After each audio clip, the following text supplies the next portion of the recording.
Okay, all right. Hi, everyone. Welcome to another episode of the Mindgasms podcast. I'm excited. I'm going to talk to Alex Bello again today. I'm going to talk about all sorts of exciting topics like the brewery distribution company that you're opening up. You corrected me on that earlier. And love and relationships, which, as you pointed out not long ago, is kind of the other side of something I talk about a lot, which is like sex and porn and stuff like that. And I also wanted to talk about season one of True Detective, which we both like, with Matthew McConaughey and Woody Harrelson. And I just love that show. And also kind of the connections to what I noticed the last time I watched it, about kind of the kind of mythological parallels that are sort of inlaid in there to a certain extent, at least. And also sort of the future AI and this kind of like Skynet doomsday mindset about it. So yeah, we can start wherever you want to there. If you can pick any of those you want to, or maybe we could talk about your brewery distribution company if you want to, if you want to start with that. Yeah, sure. So a couple of months ago, I was in Palestine and Israel, and I was doing some work with an audiology clinic there. I'm not an audiologist. I have a friend who is, but she, gets a group of Americans together every year to go and help out where they need to. So I was basically shuffling papers and keeping track of patients, but Okay. it was. Sorry, what's an audiologist? So they fit hearing aids. They do like it's basically like they don't deal with like any of the structure. I guess they deal with the structure of your ear, but they wouldn't do like a surgery or anything. They would just they analyze how your earring is doing, see what you actually need in terms of like fitting a hearing aid, getting a cochlear implant or whatever, and then they deal with the outside actual structure. So like we mold hearing aids. Um, they would, kind of just make sure your hearing is okay in general, which is actually a really tricky thing to do because a lot of people don't know what they don't know. So a lot of people actually don't know how much or how little hearing they have unless they've gradually lost it.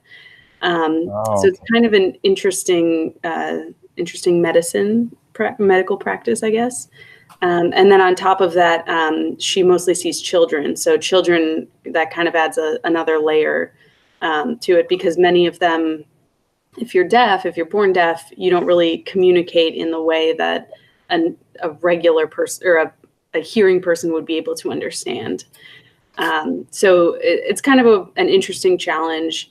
And it's a really rewarding mission because she does hearing aids for refugees and people who are unable to access normal medical care, specifically in Palestine, which is, you know, very needed in that part of the world because a lot of people are, they're refugees from war zones, so they have hearing issues. So yeah, so that was kind of my October.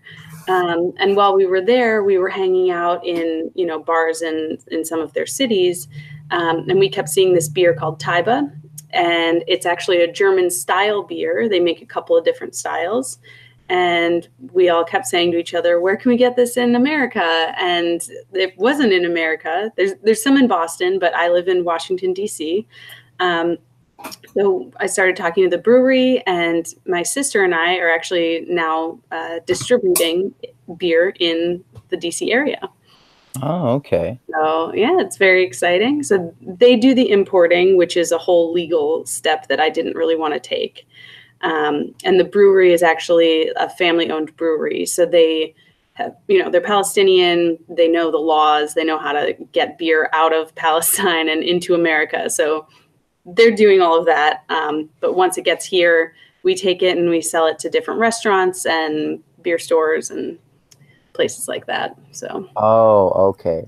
yeah. That explains where it was confused about my assumptions. I guess I kind of I kind of assumed that you kind of just like the main brewery was in Palestine, but then you were setting up like a smaller one that isn't the main one here. But it sounds No, like the distribution that's obviously different. But yeah, that yeah. makes There's like a legal tier to it. So like, I'm not brewing beer. Like I right, actually have tried to do that before, but it hasn't turned out well. right.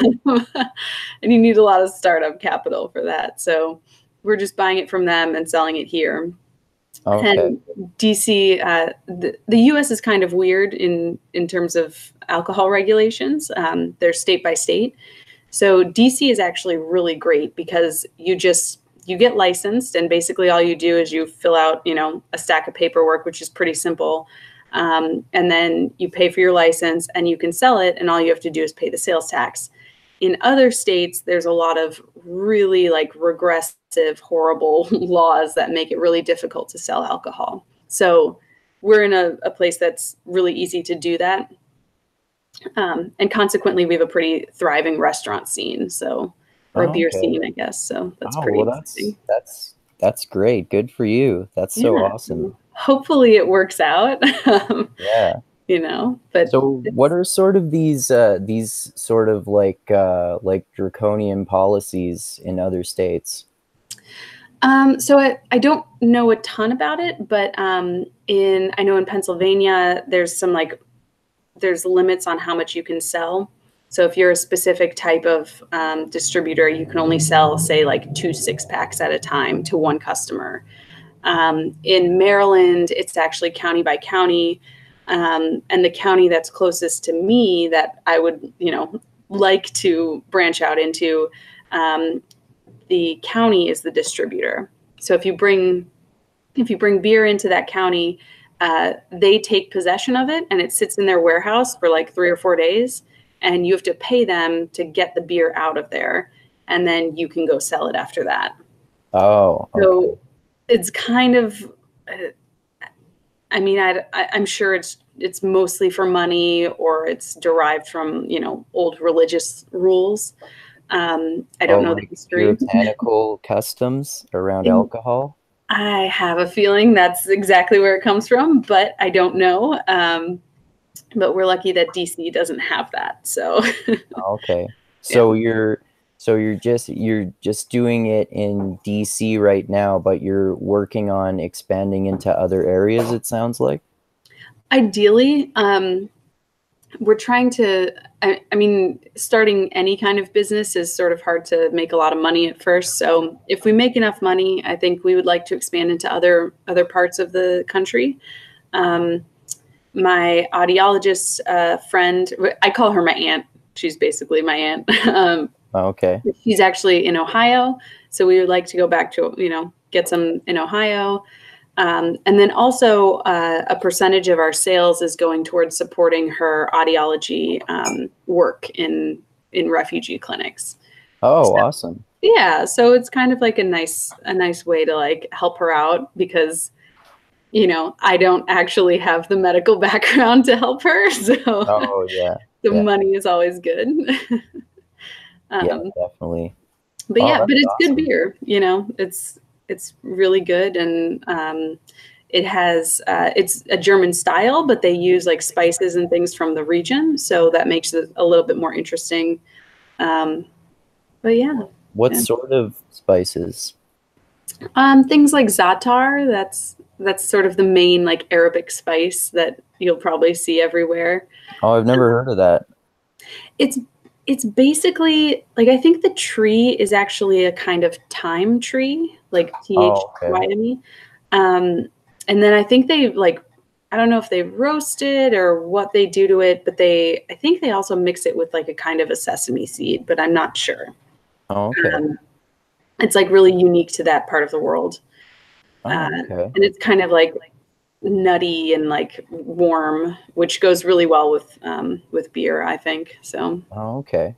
yeah. So for someone like me who knows very little about this, although I did kind of nerd out about this but I think several years ago now. What does a German style beer mean exactly?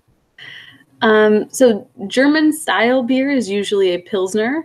Okay. So they make their Pilsner, it's called the Taiba Golden, but they actually also do a dark, which is sort of that spicy, like Za'atar flavor. Oh, But okay. that's a lager, which is also in parts of Germany, they drink lagers. And then they make an IPA, which is not typically German, but everybody drinks IPAs now. So that's just, Okay. yeah. Okay. The IPAs are the ones that are really, really hoppy, that kind of like back, like dry back of your mouth kind of taste. Right. I don't know. Yeah. No, I know Drink what you many of mean. them. I don't really Yeah. drink so much anymore, but I think like when I do, I normally prefer darker beers, like like even a stout, like something like Guinness. Yeah, I love Guinness. I love stouts. I would say that, I mean, I'll bring you some if we meet up in New York. We will. They don't have anything that's really a stout right now. Because again, that's not exactly like traditionally German, which is kind of what they're doing. But we'll see. Maybe they'll expand a little bit and do some more recipes, and who knows? They're family owned, so they're just in one little village, and it's pretty cool. Like we're getting something from an unusual part of the world, and there's nothing. I mean, there's only one other Palestinian brewery, so Oh. yeah, so it's pretty exciting that like we'll have it here, and it's kind of a unique product, I guess. So So how like what does the number of breweries mean in terms of population? Like how big is the population in Palestine? I don't know the population. I can tell you though that the lack of brewery is probably due to number one, they have a lot of economic depression because they're basically I hate to say this, but they're basically trapped.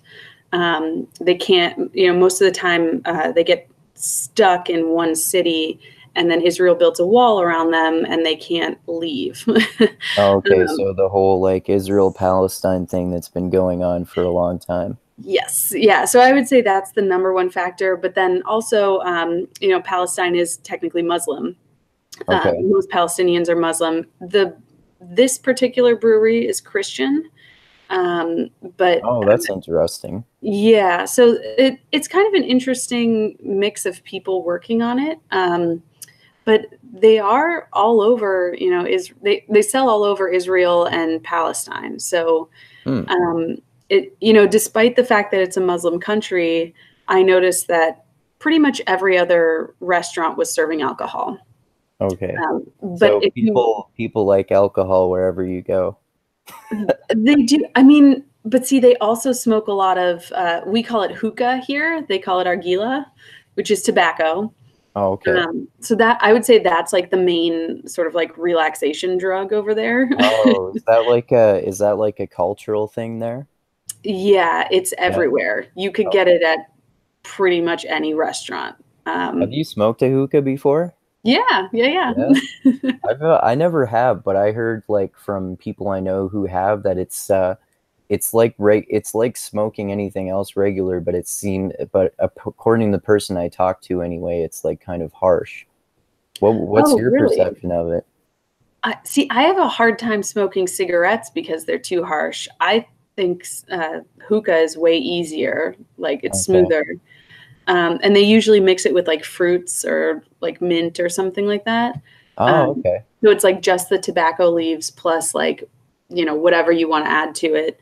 And then there's actually like some places will do this really cool thing where they'll like hollow out an orange or an apple and then put the tobacco in that. And so that's what it's Oh, actually like burning in, which I think tastes really good. that's such a stoner thing to do, like a like an apple bong for a hookah though.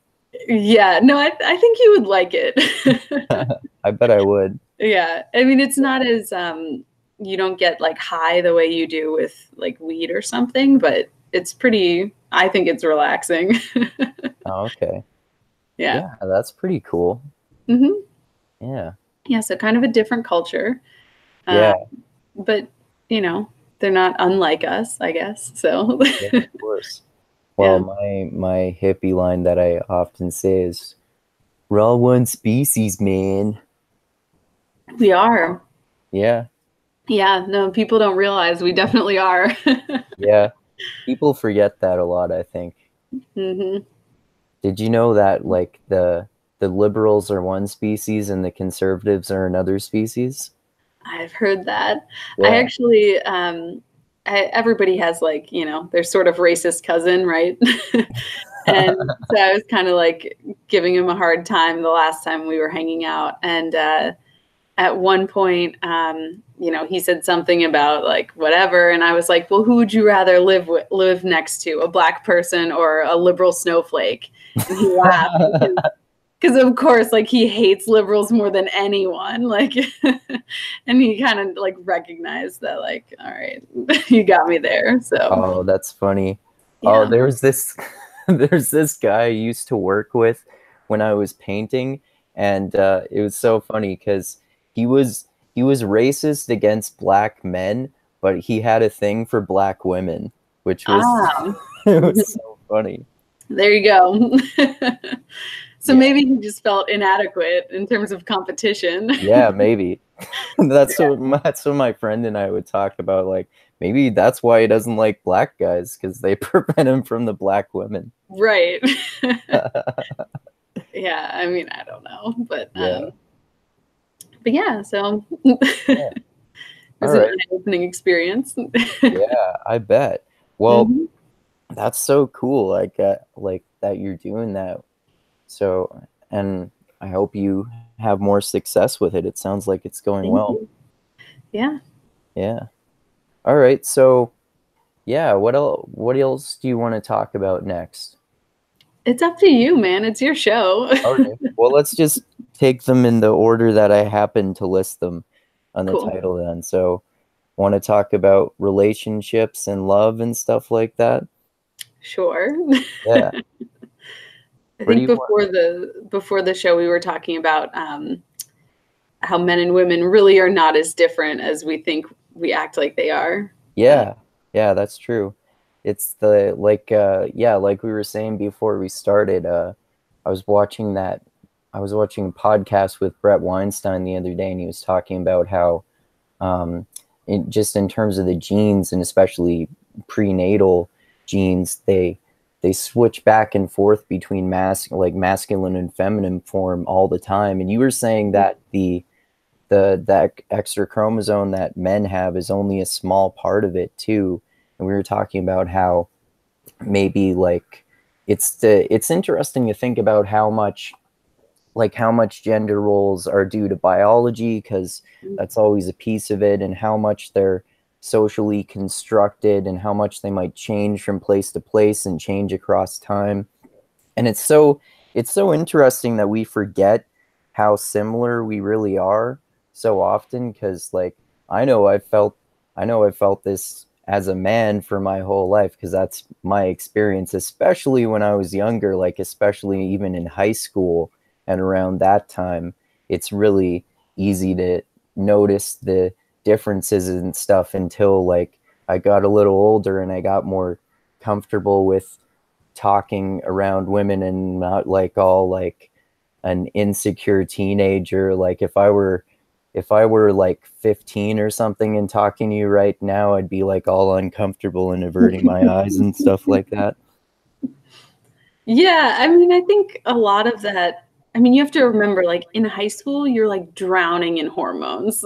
Yeah, that's true. So, That's a good description. so that really doesn't help things. And then high schoolers in general are kind of like, it's just a whole awkward time. So then you add that on top of it, and you know, of course, you're going to be like miserable. Yeah. um, but yeah, I mean, I don't. I just have never had the feeling that men are these like totally foreign creatures, I guess. I mean, occasionally something will come up and I'm just like, I don't get it. Um, Like how women are evolved to gossip more to manipulate men. Yeah, no way, man. That was that was such a weird discussion. Um, yeah, especially it's funny. I don't know if it's because I'm Italian, but the men in my family gossip like if not more than the women. You know what I mean? They're just, like always talking. So, Men so gossip too. They just oh probably yeah. talk about gossip about different things than women gossip about. I bet sometimes. Mhm. Like my experience with what I might call gossip with my friends is mostly like, dude, did you see that chick over there back at the sub place? She was so hot. Right. So like you have to like remember that it's not going to be the same, but it's the same behavior, you know? Yeah. So I don't know. And then I think men and women do act a little bit differently when it's like a group of all men or all women. There's Oh just, yeah. you know, Especially if it's like a group of drunk women and a group of drunk men at a bar. yeah, There's sure. always this sort of game going on, you know. Right, Like of course. that's one thing that we were talking about, this whole thing where anything involved with like relationships or dating or anything like that is such a game that just annoys the shit out of me to the point where, well, among many other factors like bad experiences I've had, I'm sort of just kind of jaded about dating and don't really bother most of the time. We all go through that. Yeah. But yeah, I think there's a lot of things in our world that we perceive as either male or female, and like we were just talking about computers. Mm-hmm. Um, we invented computers. Like they didn't exist when we were evolving. So to be able to say like, oh, well, this particular activity is more masculine than feminine is kind of silly to me Yeah. because there was no, I mean, how long has a computer even been around? Like Yeah. 50, you know, like in its true, like in its form right now, really about 50 years. So like, Yeah, like I, most people didn't like it wasn't that common for people to for people to use computers and have everyone have one in their household until like maybe the 90s or so. right. Yeah, like late 90s, I would think. So like I don't know, just saying that like only men should study computer science or something is very silly.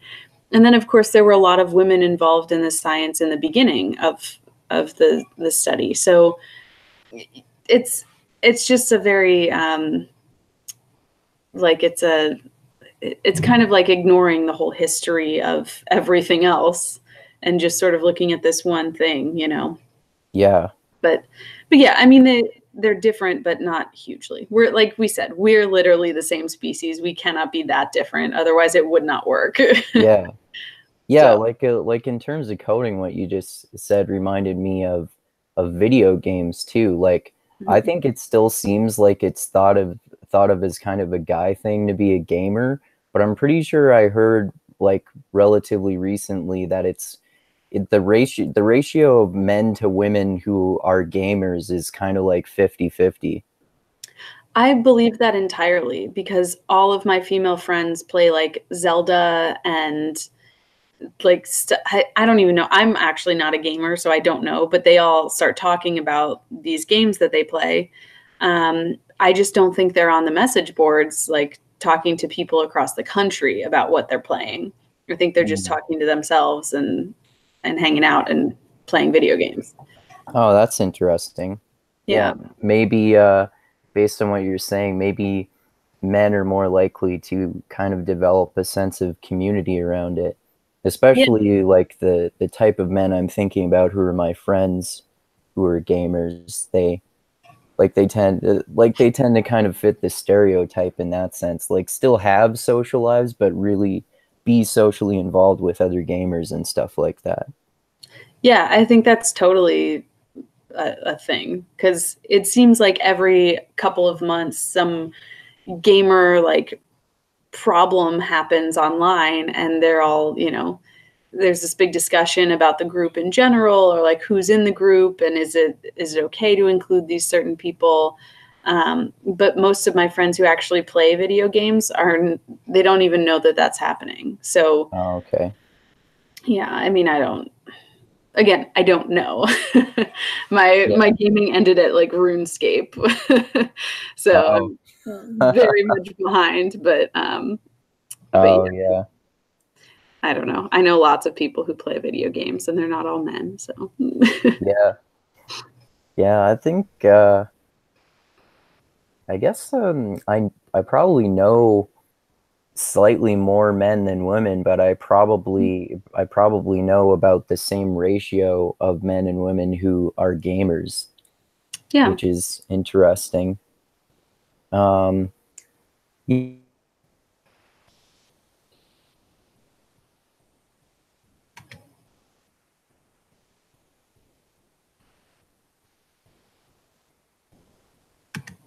we kind of I think I brought it up on the Mixed Mental Arts Facebook group, this Freakonomics podcast that I listened to on marriage and how marriage rates have apparently been steadily declining since the 70s.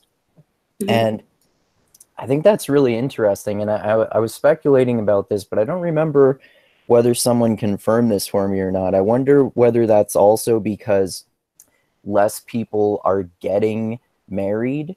And I think I saw you say something about how they're like sort of these cultural norms of people getting married when they're like 20 or something like that, and just getting married because you're supposed to get married is that kind of cultural commonality is sort of going away, and maybe has gradually been going away. So I think you said something like now people only get married if they want to get married, and maybe that's partially like maybe all of those things I just said are why divorce rates are declining.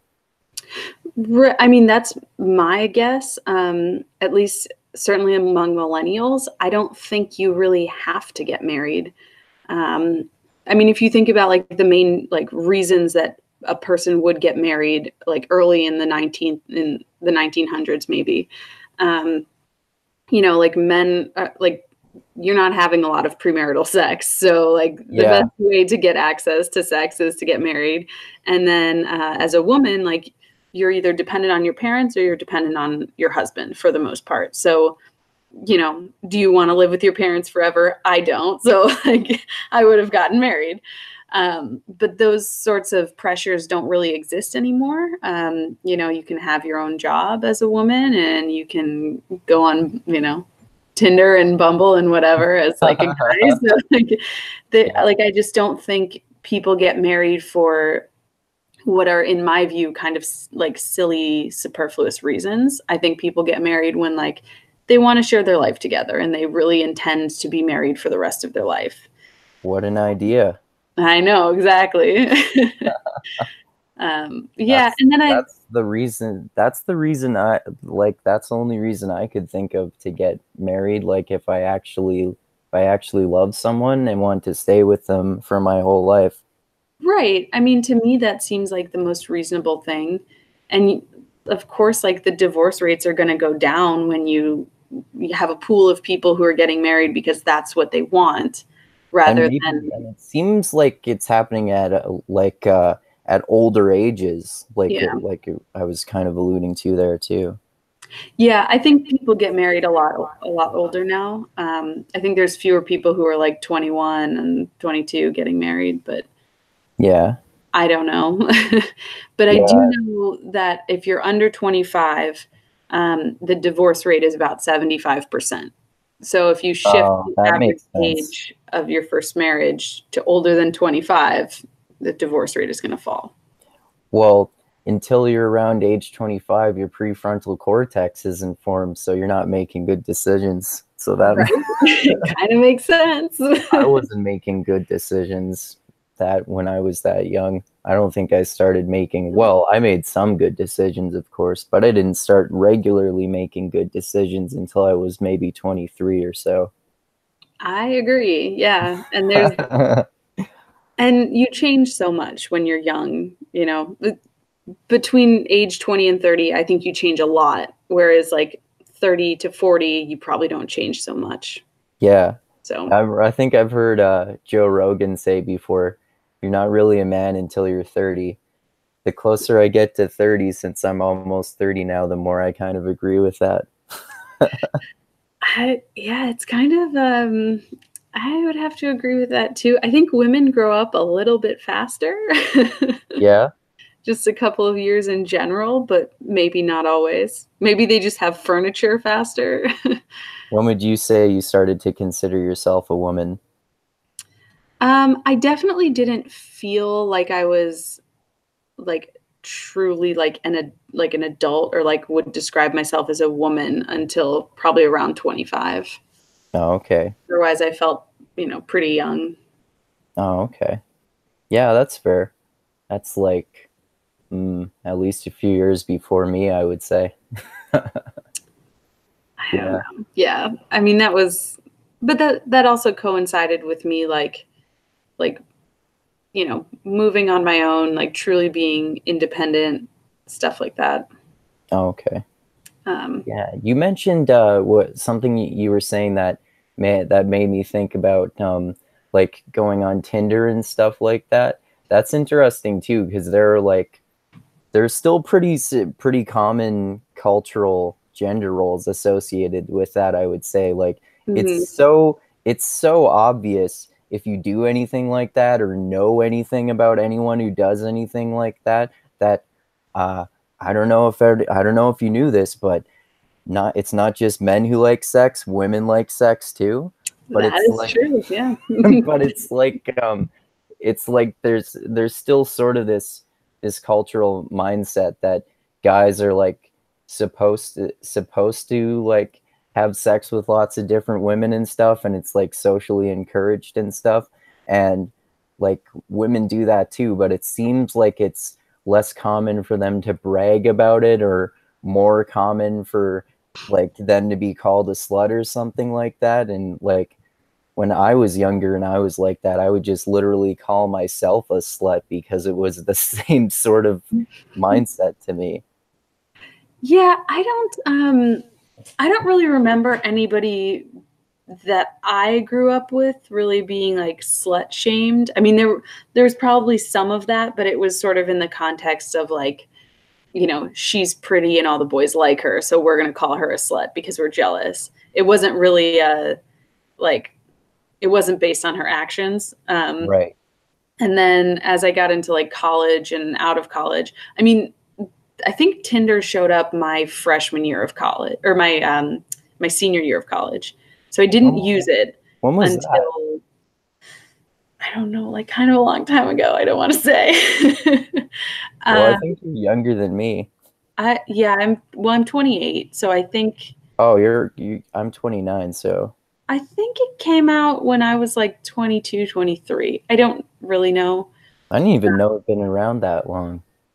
We definitely didn't use it in college, but like my baby sister is maybe, I think she's 5.5 years younger than me. Okay. And they all used it their entire 4 years. So, Oh, okay. you know, I don't know. Yeah. But I don't think, I, I mean, I think people use it the way they want to use it. I don't think there's too Yeah. many pressures like one way or the other. Oh, yeah. Like they're like I guess the only way I would see that like people the only sort of people I should say I guess who I would think would openly have a problem with that are like some of the parents of my friends or people like that, like people in their 50s or 60s or so who are more judgmental about that sort of thing and have really conservative values about when you should have sex and that sort of thing. Yeah, but the thing is, you don't have to do it. Like you're gonna match with people who match with your values for the most part. I mean, When I, you're I talking about sex, I mean, obviously, like you can't know for sure because it's based on a profile. But yeah. like if you go get a drink with someone and I don't think people really hide it when they're not looking for anything serious. I think they're pretty like upfront with the whole, like, I'm not Oh, for a yeah, girlfriend yeah, thing. So if you go out with somebody like that and they say those things, then like, okay, yeah, not for me. You just have to yeah, be smart about it. You can't like assume that somebody has your values because you think they're hot. yeah. Well, I've definitely made that mistake before. Right. Well, everybody has, but it, I mean that's how you learn how to interact with people is you say, okay, yeah, I like them, but I need to like learn more about them and Yeah. figure out the Well, important stuff. like this is probably pretty common, I would say, but like the older I get, the more my sort of values around that sort of thing change. Like especially when I was younger, like maybe 19 to 23 or so, or maybe a little less than that. I would basically get into that kind of stereotype of like partying with my friends and getting drunk all the time and and like having sex with lots of random women and stuff like that. But then like the older I get, I would say, I mean, I still like sex. That's never going to change probably. But like Yeah. the older I get, the more I'm definitely like open to the possibility of a serious long-term relationship and stuff like that, and even like potentially having kids or even potentially getting married or something like that someday. Like there was a time like maybe almost a decade ago when I thought, man, there's no way I'll ever want to have kids, and there's no way I'll ever even want a serious relationship. But that's like I didn't expect that to go away, but it definitely has with time, I would say. Yeah, I think there's two things you get out of like dating, and there's, variety and excitement, and there's comfort. And as you get older, I think you start to value comfort more than excitement, which tends to lend itself to like one relationship. Yeah, yeah, definitely.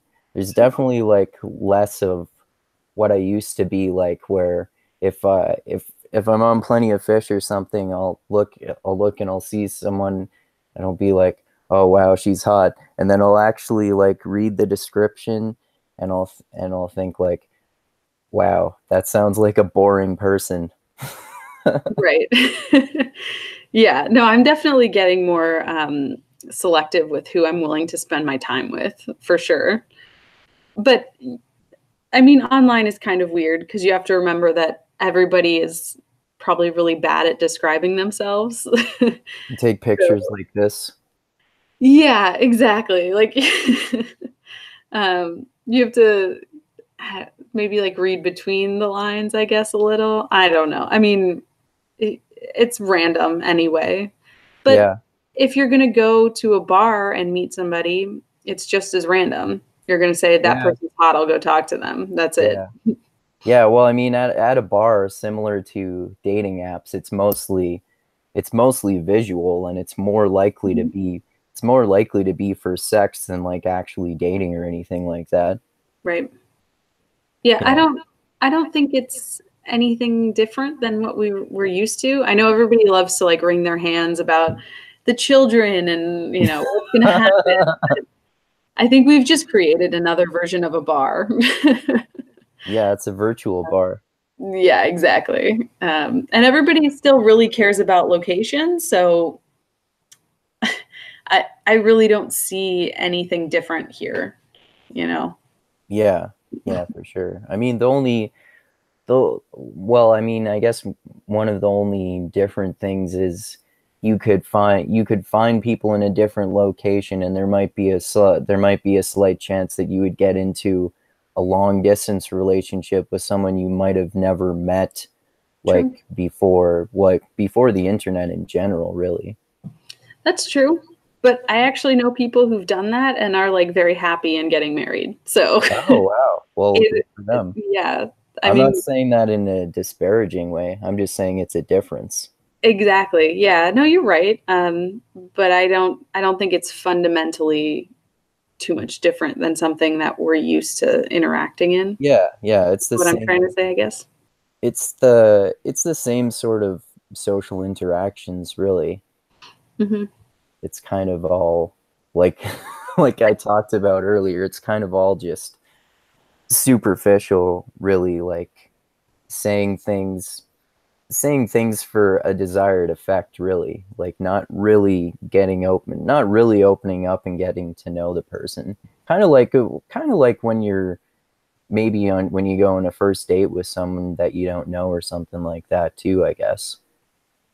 Yeah, but then you can choose to open up. Like if you keep Yeah, going out with someone, you're going to have to get to know them. Like that's just how it works. yeah, yeah, So, you know, it's another option. I don't think there's really anything wrong with it. I don't really understand people who think it's, the death of dating because like guys still like I don't know. I mean, they still want to like do all the stuff that like try to impress you, you know? yeah. So, it's Well, there's sometimes like a hell of a lot of fake profiles too. yeah, that's probably true. Yeah. Yeah. I mean, I think you have to sort through way more, I but still think like I'm not old fashioned or anything like that, and I've sure used dating apps a fair amount myself and stuff, but maybe this is another thing. Maybe this is another thing with that I just feel like as I get older that I kind of prefer like meeting someone actually in person, like the old fashioned way. I agree. Yeah, that sounds nicer to me. Yeah. Yeah, but Yeah. this is our world, so Yeah, it totally is. yeah. The like another thing that I was thinking about in terms of this whole larger issue is you pointed out that I guess you kind of pointed out anyway that like if we're talking about sex, then it's often it's often that it's not really like separated from relationships and love and stuff like that. I mean, if you're talking about something like porn, then it is, but maybe there are some feelings between the actors or something like that that we don't know about. And I mean, this kind of link, maybe it's kind of exaggerated sometimes. Like if people, like if you're having sex with a bunch of random people or something, people might tell you you're going to have feelings for them, whether you want to or not. And I don't know, like it seems to me like sometimes that's true, sometimes that's not, and it kind of depends on the person. Like if you're like a kind of emotionally open person, like I tend to be, then that sort of attachment I think is probably more likely to happen. But if you're like less emotionally open and you look at like sex as a sport or something like that, I bet that sort of connection between sex and not or like love or any sort of like feeling or emotional connection with the person, maybe that'll be more common. I don't know. What do you think about that? I don't know. I mean, I've always thought of myself as kind of an open person, and I think I score pretty high on openness when I take those like online tests and stuff. Right. But I've had it go both ways, where like I was hanging out with someone, we were hooking up, but like eventually I just was like, "Oh my God, you're so boring. I can't do this anymore." Like, Yeah, yeah, I've had that experience too. yeah. So, but then like I've also like gotten attached after a while. So I think there's some hormone thing involved, but I also think that it really depends on how you connect with people. And if it's physical, then like maybe you'll be more likely to like get attached to someone. But um, I don't know. I think I connect a little bit more when I'm talking to people. So if I can't like relate to somebody by talking to them, I don't usually have that problem. Yeah. I think it like kind of what you were just saying kind of made me think too about how like how compatible you are with the other person in any context. Like maybe there's someone who, like you were saying, maybe you find out that they're really boring, or maybe you're like physically compatible but not psychologically compatible or something. Like you can have like sex relationships like friends with benefits or something, but if you're like if you're interested in actually having a relationship with someone and they're like they don't have like they're really boring, like you were saying, then that can be a problem. Like Mhm. I don't know, Or like if that's they happened. live a totally different lifestyle, Yeah, you know, and like, different like that's happened to me before too. Like I've been in a relationship with someone and then I realized, oh, you have totally different values from me and you totally don't understand the way I see the world at all. well, there's that, but then there's just, at least me, maybe this is because I live in a city and there's like a lot going on.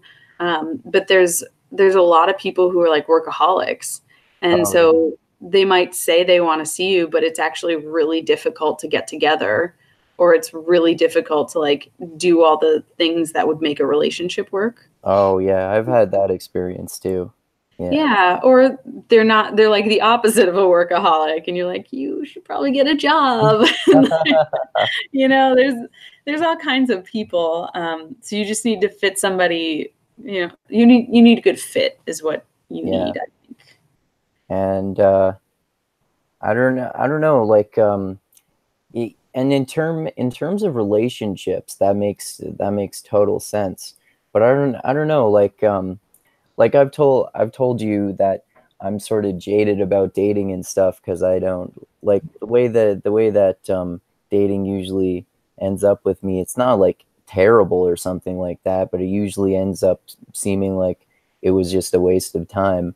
But I Yeah. I still I still even this is another thing as I get older too. Maybe this is like just kind of a hippie thing about me, but I still kind of believe in love and that sort of thing.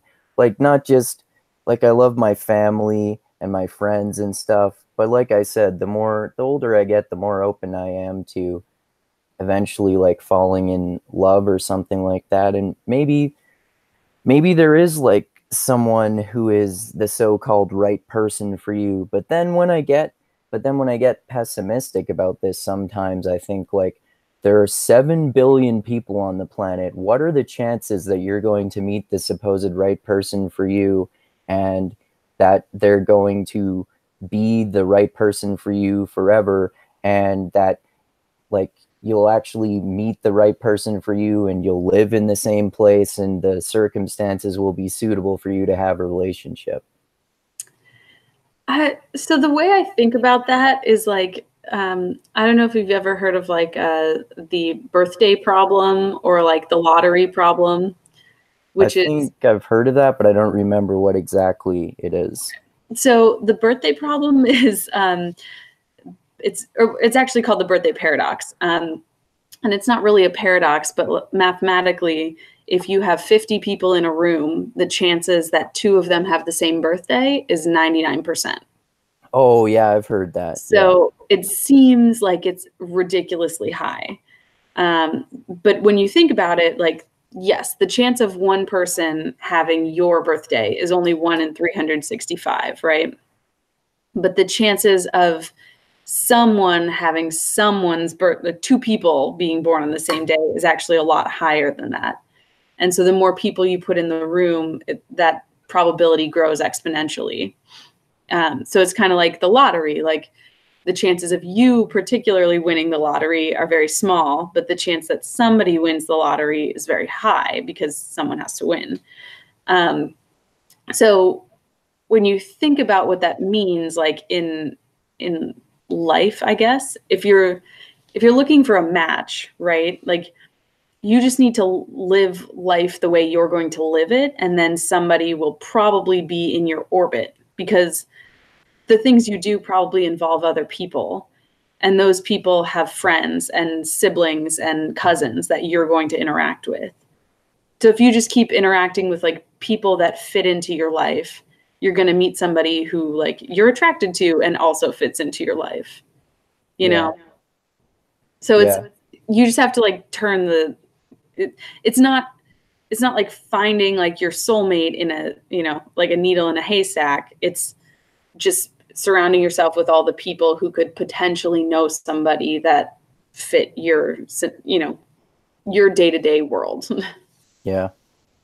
I sort of just I don't really pursue anything like that. I sort of just live my life, and you know, if something like that happens, then that would be awesome. Would probably be amazing, but I don't really Right. like search anything like that out or anything like that. I don't know. I think the people that I know that have gotten married all find somebody when they're like really like at the top of their game and just like loving their life and doing everything that they want to do.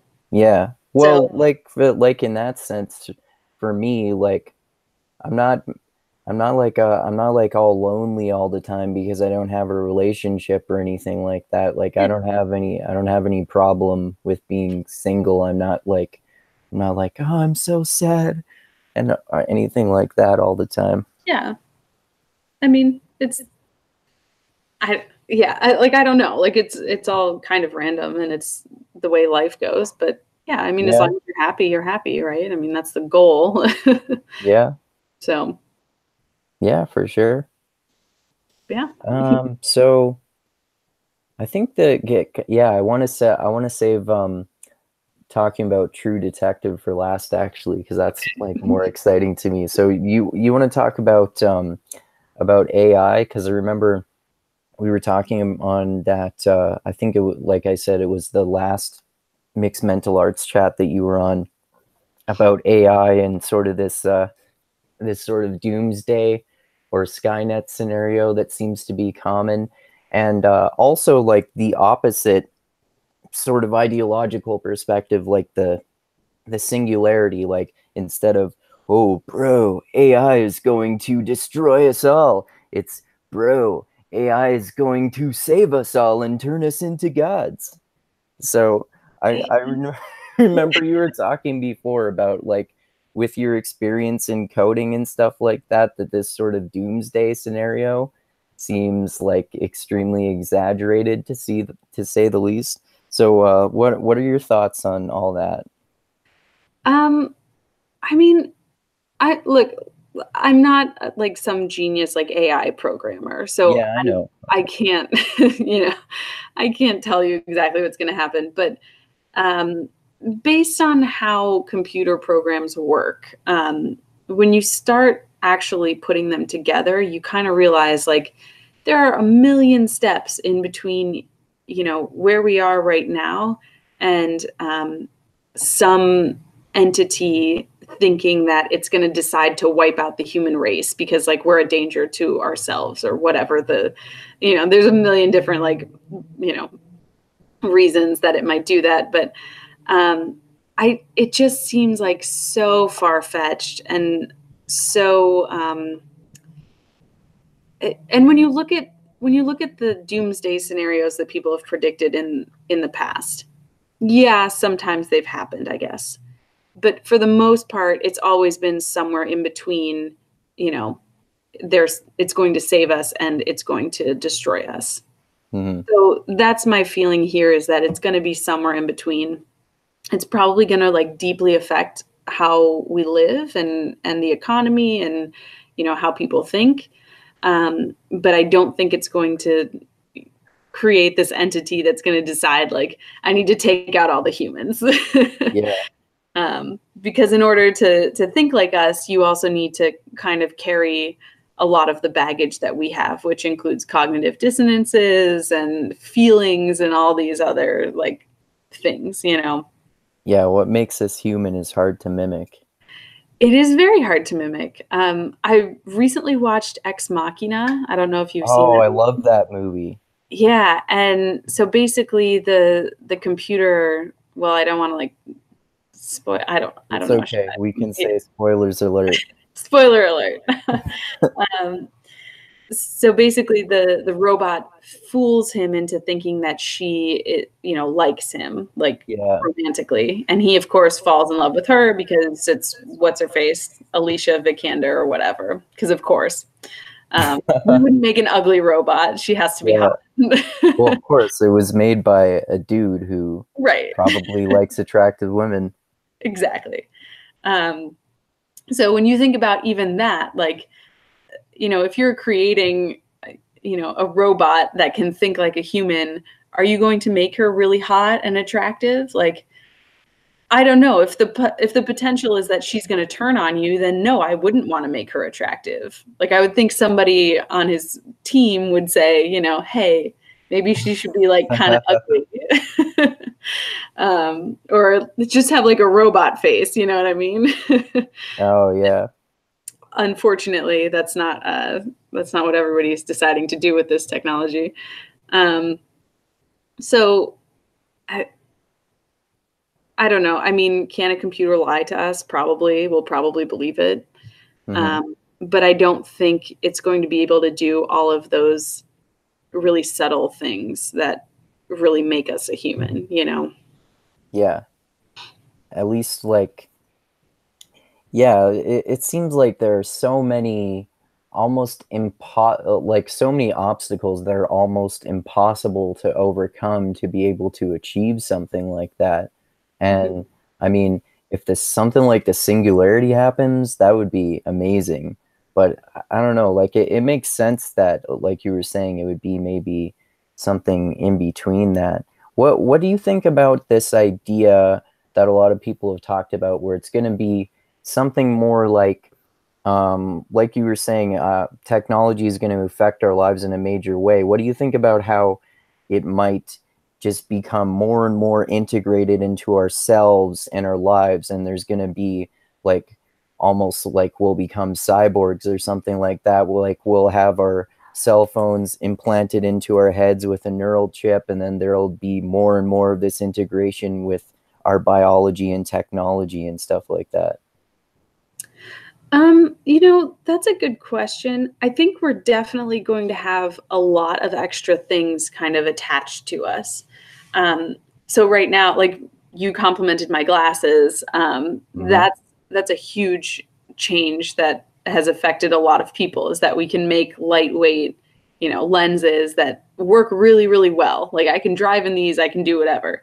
Um, I think we're going to get a lot of things like that that really like that change the way we think. There was a guy a few years ago, not a few years now, I think it's like 8, 9 years now, who got a PhD with a wearable computer.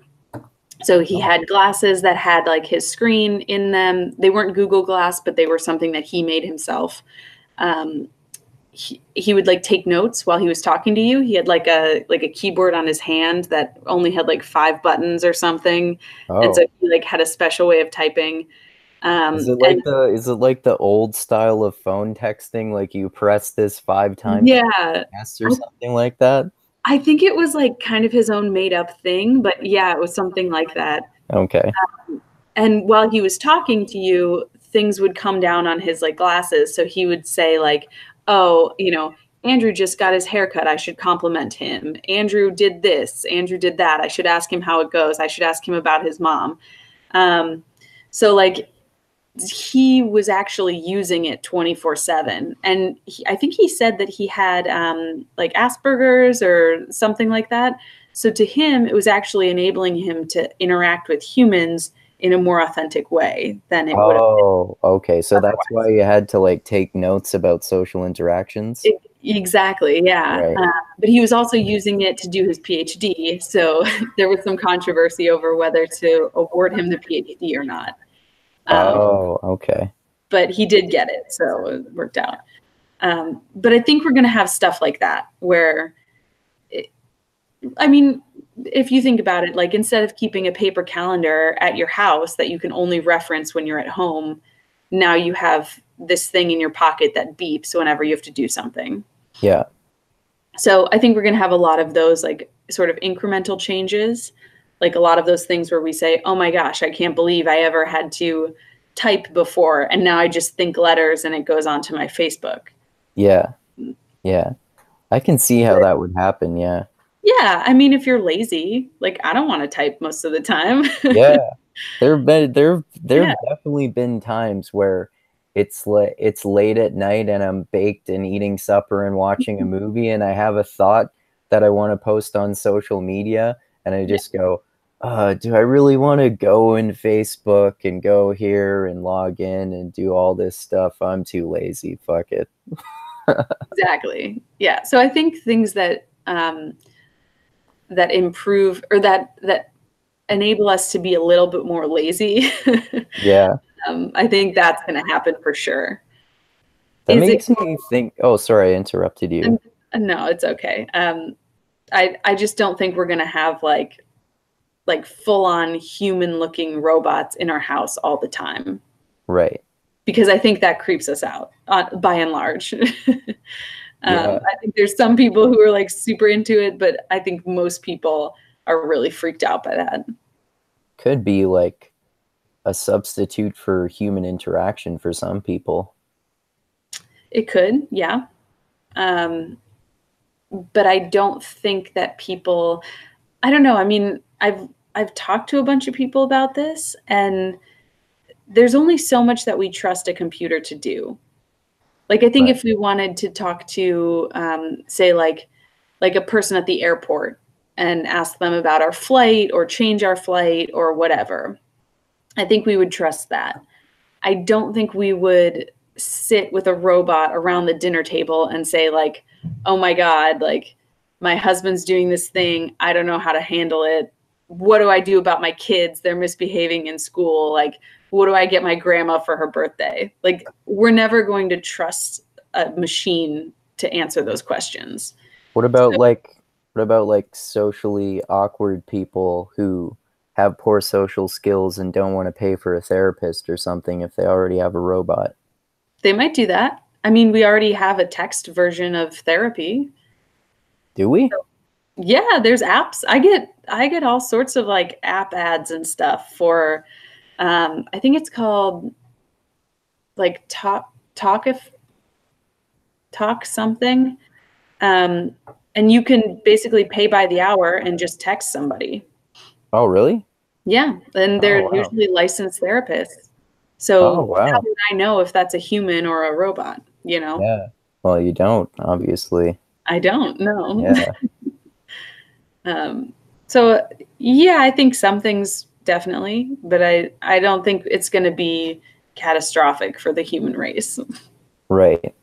It seems like based on your perspective, it seems like it might be more of a sort of gradual process too. Like it maybe won't be necessarily like one day all of a sudden we have this miraculous AI now. It's going to totally change the world. Maybe that'll happen, or maybe it'll be more of like a gradual process, which is kind of how it's been happening so far. Like you could say something like the smartphone maybe was like a huge change in technology. Maybe there'll be something else like that too. But like since the smartphone has been invented, it's just these little incremental changes where they can do more, and then other sorts of technology can do more and stuff like that. I don't know. What do you think about that?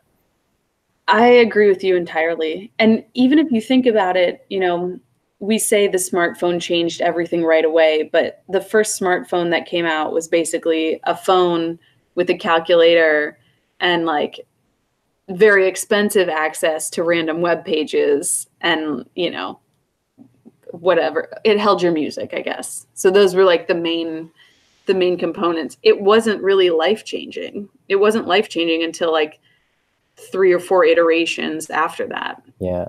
I Um, remember the I remember the first time I had an MP3 player in high school. It could hold 27 songs, so I would listen to those like all day and then change them every few days or so.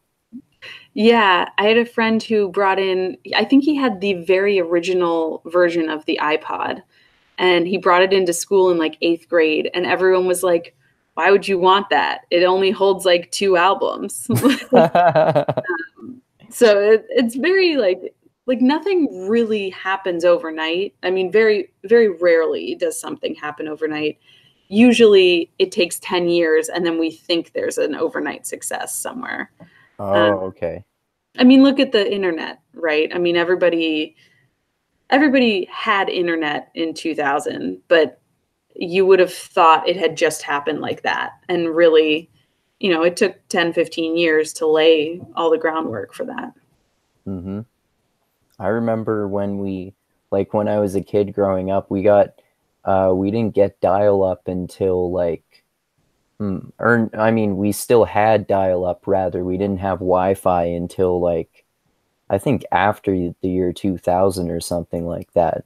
That was a noticeable change too, but it was kind of gradual also because like people gradually switched over from it in a way.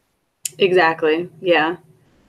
Yeah. So I mean, I don't think AI is going to be any different. And then you have to remember, most AI companies are building this to do a specific thing. So they're working with, um, I don't know, like trying to predict something, let's say.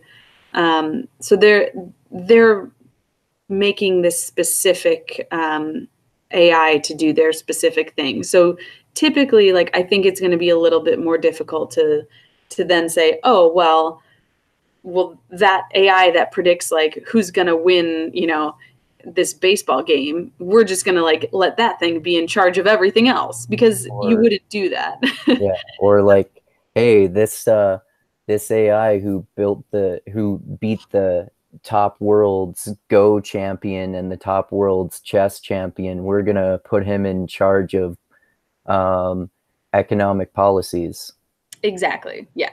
It's not, I mean, maybe you can use parts of it for sure, but it's not that simple. You Yeah, always need like more work and more tailoring to do a specific thing. So that yeah. would be my guess.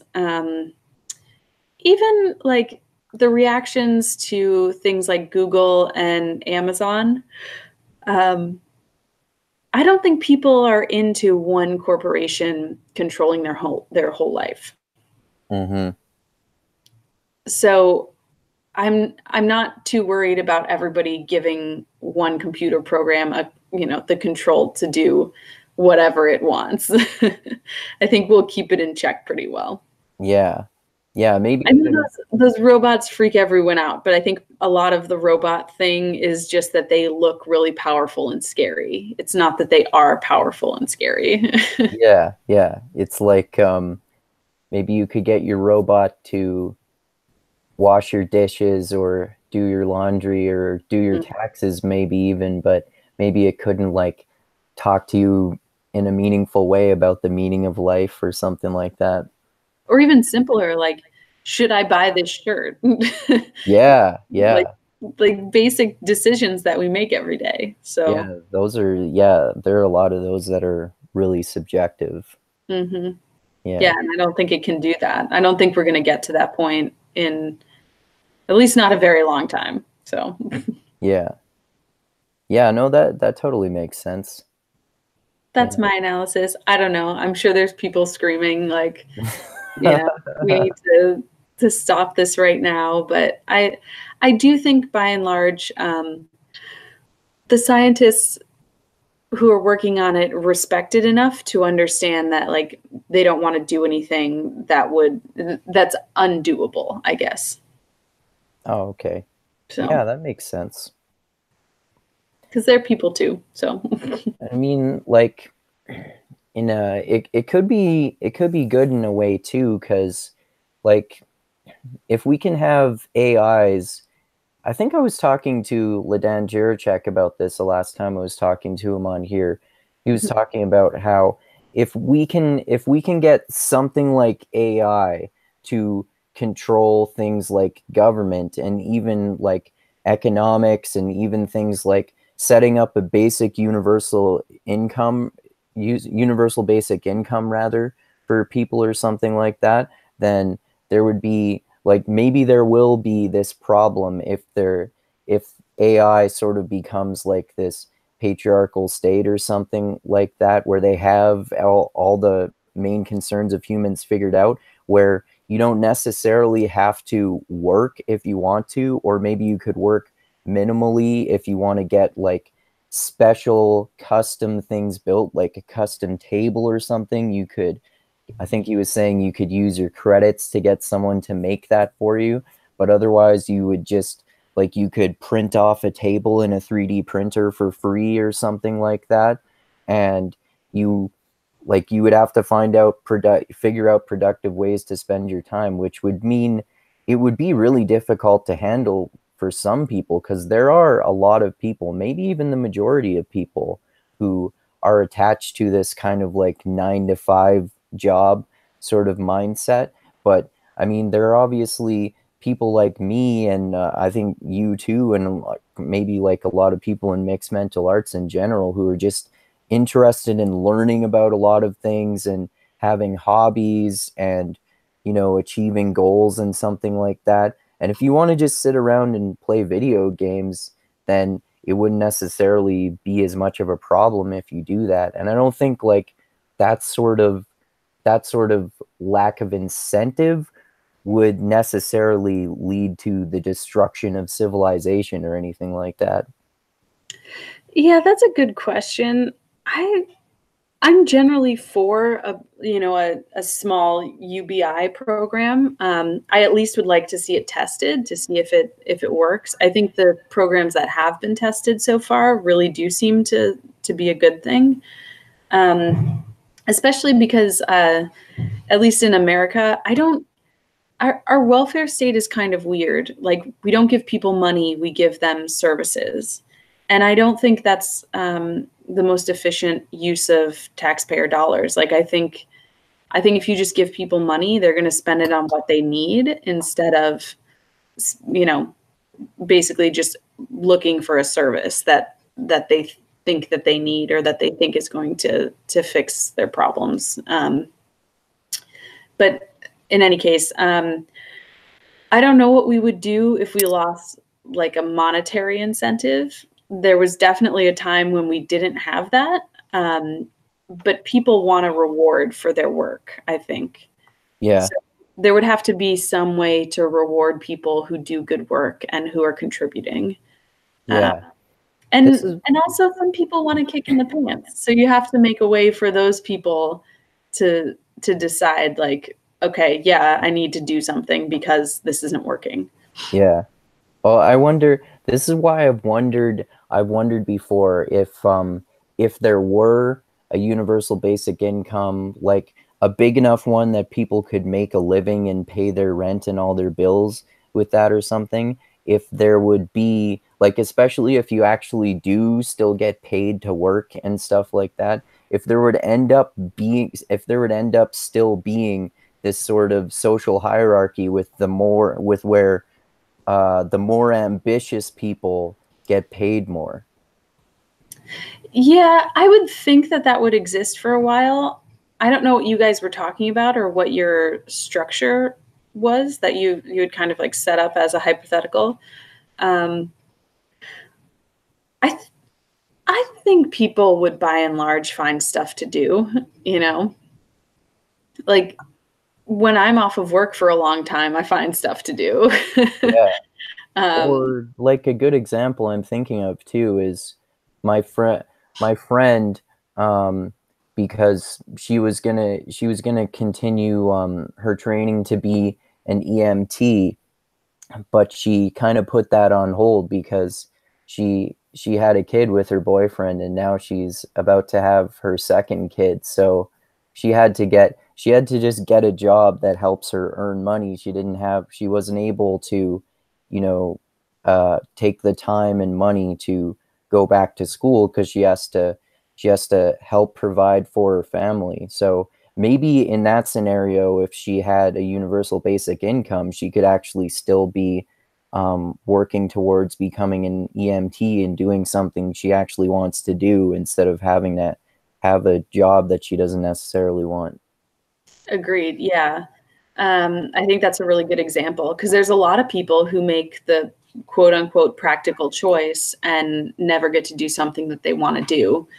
Um, so you would be eliminating the risk in doing that, basically, Yeah, um, which I think is probably the strongest argument because I think when people do something that they love, they get innovative with it. They can like really contribute to the field and they help people and they're a much more healthy member of society than people who are just trying to get a paycheck. yeah, yeah, definitely. I So noticed I sort of noticed this mindset too, like where I live, there are a lot of people who have like high income jobs in the oil sands industries. And the way that their schedules almost always work is that they work for like a week or two straight, and then they get a week, and then they get a week off. And when they're working, they do like 12-hour shifts or something, and they often stay in the camps on site by where the oil sands plants are. And then when they're on and then when they're off when they're on their off time, they have all this money, and they work so fucking hard that there's an increased incentive, along with the huge amount of money that you just earned, to just blow it all on like getting drunk and buying expensive shiny things and stuff. And maybe if there's not such an enforced incentive for people to be workaholics, then there wouldn't be this also like increased desire to be hedonistic when you're not working. Like you can have more of a balanced life of working some of the time and relaxing some of the time too. Yeah, I that's kind of an interesting life. My cousin did that, but on the oil rig. And he made good money, but he would be gone for like 3 weeks at a time. So I think it's a really tough life.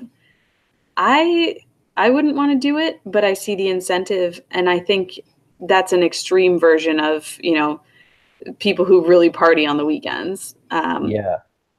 I Yeah, I think if we could eliminate those types of things, I think a large swath of the population would really, benefit from it. I mean, even sitting in a cubicle 8 hours a day is kind of rough, like Yeah. that's not what we're meant to be doing. Um, I'm Even like, any like oh, sorry, I interrupted you. go ahead. Even like any sort of quote unquote real job or like regular job that I've had, it's just been like, okay, you have to go here at this specific time, at this specific day. You stay here and you do this one repetitive task, and you have to look busy, even if you've already done all of your work. You have to go and walk around and clean up stuff, even though you already did it like 19 times. And you get your break at a specific time for a specific length of time, and you have to let someone know if you have to go to the bathroom, and then you have to do this endless fucking unbelievably boring monotony for 8 hours, and then you're finally done, and you're like, oh, I'm finally done. I get to go home and have some freedom, or I get to go and do something fun. Like that's it doesn't even seem, I mean, this is debatable, and I'm not an expert on evolution by any means, but based on some of what I've heard about hunter-gatherer societies, it seems like not even the case. That wasn't even the case evolutionarily speaking. Like from what I've heard about hunter-gatherers, anyway, they spent like it didn't take that much time. It didn't require that much work and time to hunt and gather, and you would have more free time and stuff like that. Yeah, I think anywhere where you're trapped for long periods of time, like 8, 10 hours, that's probably not the way we should be working. I think 3 to 4 hours at a time is probably the most you should ever really feel confined to one space. I don't, based on my reading too, I haven't seen any hunter gatherer that acts like that, but they also weren't looking to like sustain themselves for months at a time. They were trying to just get enough food for the next couple of days and survive. Yeah. So I don't know. I mean, with everybody looking towards retirement or looking towards sustaining themselves when they don't have a job, I think that puts like a negative influence on how you make your decisions. Yeah. Yeah, I think so too. That's just me. I have seen a lot of studies on UBI, and or not a lot, but a few studies, and I really think that it works. I think that you know the people who don't want to do anything are not a burden to everybody else. And then the people who do want to do things get to do what they want instead of being forced into to certain jobs or whatever.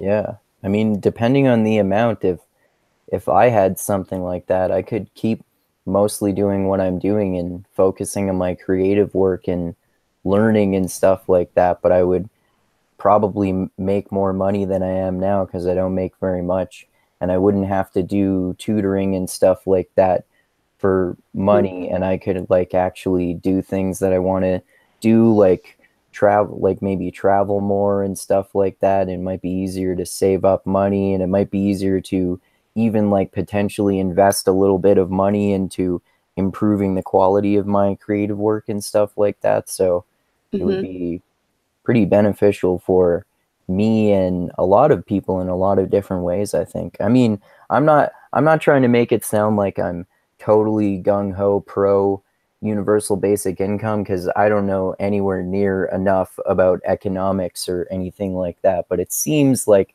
mostly from my own selfish perspective and from those other angles that we looked at it from, it sounds like it would probably be a beneficial idea to at least experiment with. Yeah, I think studying it is well worth our time.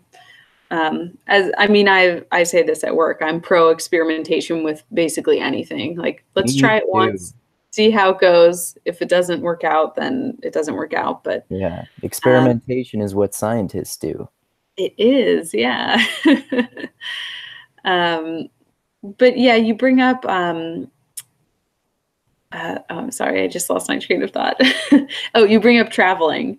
I was just talking with a friend whose his uncle just retired, and he wanted him to go on this trip with him. Um, to I don't remember what they were doing, but he was saying like I can't drop $5,000 on a random vacation during the year because he's young and he doesn't have that kind of money. And his uncle was like, well, I'm like, I have money and I'm like retired and I have nothing to do. And it seems like we're wasting all of our time and energy with young people not having money or time to do things. And then you have the old people who have the money to do them, but like they're tired and they're not physically fit enough, or they have too many like people around them like telling them not to or whatever. So if we could like open up the door for maybe more young people to do exciting things, then I think we'd all feel a little better by the time we do retire. Yeah, I think so too, definitely. Yeah. No. So do you want to talk about True Detective? Hell yeah, I'm excited to talk about that. I It's so, rewatched it a couple months ago, so if I forget oh, okay. something, you can just remind me, fill me That in. was that was probably around the most recent time that I watched it too.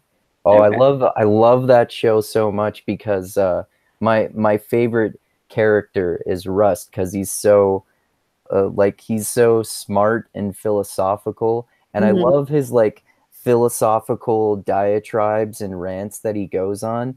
And it's so interesting because like when you look at him as a character, he he knows who he is, but he's really fucking unhappy with who he is.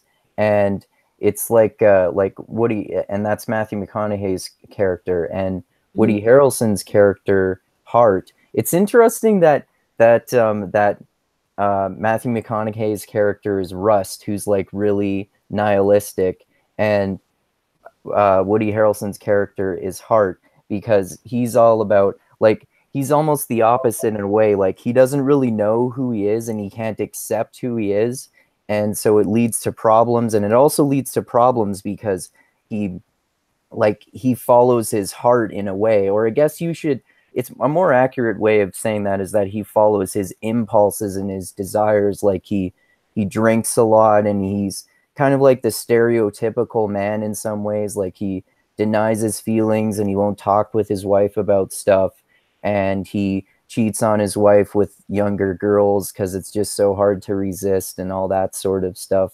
I like those dynamics, and especially the philosophy that Rust gets into, and they're kind of like the debates between him and Hart about philosophy and religion, and how Rust is like this over intellectual to over intellectualized person to the point of having like no social skills.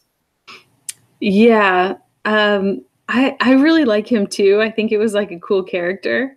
Um, but I think like the end of it where they kind of like they sort of like put their heads together, I guess, and like you realize like you really need both. You can't just have you know, one or the other. You can't Yeah, just like nihilistically like overthink things all the time, and you can't just like go with your impulse. yeah. And And the it kind really, oh, sorry, go ahead. of, I mean, I don't know, what did you think about the end? Did you think he like found his religion again, or Yeah, actually, that's one thing I was just thinking of. The like, the more I think I've watched it like 3 times or something like that, but the more I watch it, the more I feel like it's almost like Rust has gone on this long journey to end up redeeming himself. And it's interesting how you notice more like psychological aspects of the characters too, like how so you can easily tell when you know about Rust's life that he's so nihilistic because he went undercover in like this biker gang, and he did all sorts of drugs and he did all sorts of terrible shit when he was like that, and he and then his daughter died, and it caused it broke up his relationship with his wife. So he's had a whole bunch of fucking awful shit happen to him. And then at the end, when they finally find that serial killer and he gets stabbed by him, he tells Hart at the end how he basically had a near death experience, and he felt he felt the presence of his dead daughter, and he wanted to just drift off into nothingness with her because that felt like bliss, and he didn't like coming back from it. But then that near death experience, like I'm pretty sure the last line of the episode, it shows how much it's drastically changed his perspective on life because he's so nihilistic. And at the beginning, when Russ first asks him about his views on life, he's saying that he basically thinks that evolution leading to conscious humans was the biggest mistake in the history of the universe, and we should willingly accept our death. But he doesn't kill himself because he lacks the constitution for suicide. And then at the very end, once he's had this near death experience, they're looking up at the stars, and Hart says, there's so many stars, but there's blackness all around, and it looks like the blackness is overwhelming. And then Russ says something like, yeah, but there used to be only darkness. Looks to me like the light is winning. That's I yeah, love it's a good that. ending. Yeah. Yeah, it's kind of an interesting transformation, I guess. I don't know if they were trying to make a comment on like the world at large. But it was interesting to see them do that through the lens of like people trying to catch a serial killer, because I've really never seen a crime story look at like the meaning of life in that way. So I really liked it. I think it was a good vehicle, but Yeah. an unusual one. And the interesting thing about that too is the first time I watched that series, I was still a militant atheist. So I didn't like the ending as much. I liked how much I liked how much of a militant atheist Rust was, and how he thinks that religion distorts your thinking and all that kind of stuff, and how it's a language virus and all that kind of stuff. And I didn't like the kind of redeeming ending where he changes his perspective on life. But then once I completely lost the militant part of my atheism gradually, and now I have no problem with religion and I can see a lot of value in it. Um, I just I feel really uplifted by the ending. Like he's lost his whether it's religious or not, he's lost his nihilistic perspective, and he's able to see things from a positive perspective. Yeah, and I think he's acknowledging that like there's an order to the universe, and that's okay, even if it's not what you would want it to be. Yeah. You know, Like which you is can't control it. exactly like because that's what I mean. I I don't know if I'd call myself an atheist, but I've probably had a similar experience to what you've had, where you kind of like you lose your faith and then you think like, oh God, well everybody like needs to get over this religion thing, and then you know you kind of chill out, I guess. Have you Um, said but that you're would you say you consider yourself sort of like maybe culturally Catholic in a way now? Because I know you told me you like some of the traditions or something like that. yeah, I mean, it, my family is religious to an extent. I don't think they're the most religious Catholics ever, but they're pretty religious. And so it is nice to have that connection to them, and to have this like, you know, something my mom says is you can always walk into a church anywhere in the world and you know what's going on and you can follow along and you can like do all the rituals together. Oh yeah. Um, which is pretty incredible because like there aren't that many things that you can do in another language and still be able to follow.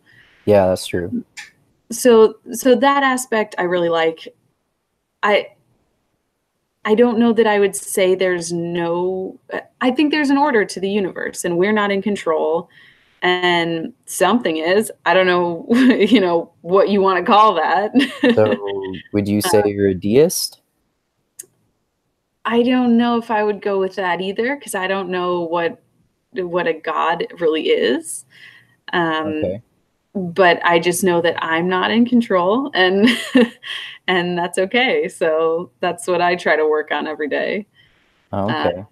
is understanding that, I guess. So I really liked the conclusion that he came to, which was basically something of like a.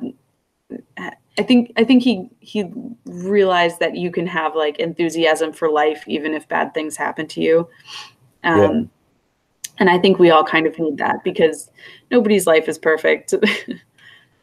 Yeah. Yeah, definitely. Like I said, that's why I love that ending now, and it's like it almost gives me like a profound sense of joy when I watch it now because for me especially like I know it probably doesn't seem that way to people who watch my podcasts and stuff because I usually am more positive on here because it wouldn't be exciting for people for me to just like be all pessimistic and rant about how the world sucks and shit like that.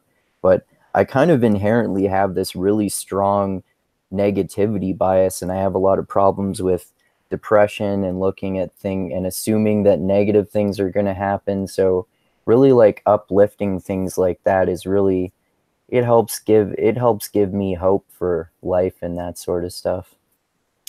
Well, and I think I mean, to your point, and I've had my like struggles with depression as well. But I think the whole transformation with Rust Cole is that he represents the everyman. Like I think you go in thinking that like Marty is the everyman, and he is, but not totally. Like the human condition is sometimes to be depressed and to feel like there's no meaning to things and that there's no pattern, and then also to look up at the stars and say like, oh, actually like we are meaningful even though we exist in this enormous universe. um, so i I don't know, I think that's like that's the message you should be taking away from it, in my opinion. Yeah. Yeah, it's really rewarding. Yeah, I never really that's interesting. I never thought of Rust as the everyman in that way. That makes sense. That makes sense though. Like In some ways, in other ways no, but yeah.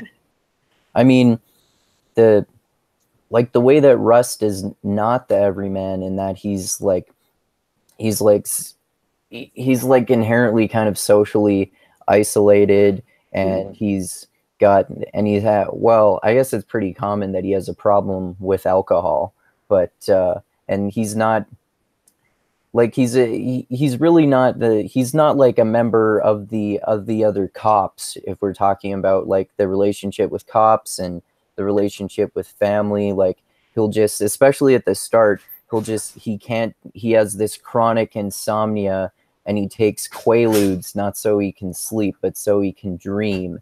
And then Marty, he seems like more of an everyman in that he has a family, he has a wife and kids. He's got problems with alcohol, he cheats on his wife. He doesn't really think about things in a deep and philosophical way like Russ does, and he's sort of just he's a good detective too, but he sort of just kind of follows whatever pattern his life has gone in, and is sort of in denial of some of his huge character flaws. So in that way, he's more of an everyman. But it makes sense what you said, with what you said about Rust in terms of like the range of psychological experiences that he goes through throughout the show. Like he's got all these problems with depression and pessimism, and then eventually it changes, and he can see things from a different perspective, and see that things aren't necessarily as bad as he thought they were. And it's sort of like about the development. There's a lot of development in both of the characters by the end of the show. Like Rust totally, not just Rust, but also Marty in a major way becomes so much more self-aware. Like he develops an understanding that he's got problems with alcohol, and then he's got problems with women, and that he really doesn't examine how he feels about things so much. So he makes those major changes too. Yeah, and he kind of makes up with his wife or ex-wife at the time, and sort of like forgives her for all the things that he thought were her fault, and sort of forgives himself too, I think. Kind of accepts that he's screwed up and now he has to move on, and that's it. Um, yeah, I think it was really well done. I was so disappointed. Ooh, sorry. I was so disappointed in the second season. Oh yeah, me too. I mean, I Hoping didn't for think it was. I thought it was an all right show, but in comparison to like the first season of True Detective, it like doesn't even compare. No, they had a real problem. I mean, it really wasn't that good, but I guess if the first one wouldn't have been so great, then maybe it would have been okay. I don't know. Oh, but hopefully the third season is good. Is that gonna happen? I think so. I think I've seen that like they're planning it. I don't know when they're expecting. Okay. Yeah, I saw something about that, but I didn't see when it was expected to come out. Like I think I saw that they've been planning something about that since maybe 2012 or so, or maybe it was a little later than that. Yeah, it looks like it got the green light in 2017. Oh, So okay. I don't know. Well, We'll hopefully see. they do better with that than season two. If they can, I mean, I'm sure they're probably aware of like how common it seems that people don't like season two anywhere near as much as season one. So maybe they'll improve upon that for season three, hopefully anyway. Yeah, we'll see. But when it comes out, we'll have to watch it and text about it. Yeah, definitely. Yeah. Yeah. Yeah. Cool. All right. So, yeah, anything else you want to talk about? Not really. No. I think I'm gonna go. I'm gonna try to sneak in a little workout before the gym closes. Oh, So okay. Good yeah. idea. All right. Yeah, but this was really good to talk to you.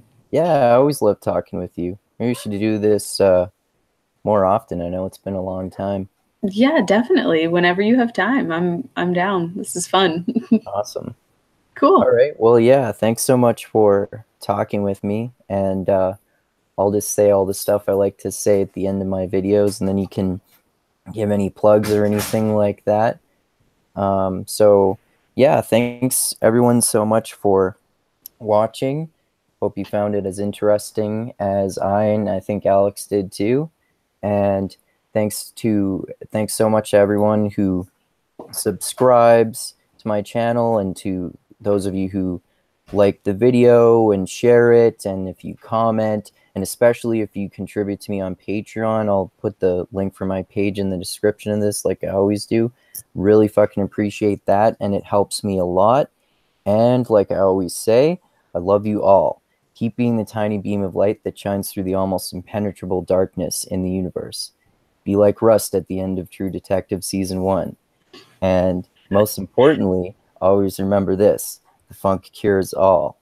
All right, keep having mindgasms, everyone. And got any plugs or final thoughts there, Alex? Well, if you're in the DC area, drink Taiba beer. How do you spell that? Taybeh. Okay. Yeah, that's the name of the village and the name of the brewery. So, Okay, cool. so if you see it, it's probably me. So, Awesome. yep, Awesome. cool. All right. Well, yeah, like I said, thanks so much for talking. And all right, adios until next time, everyone.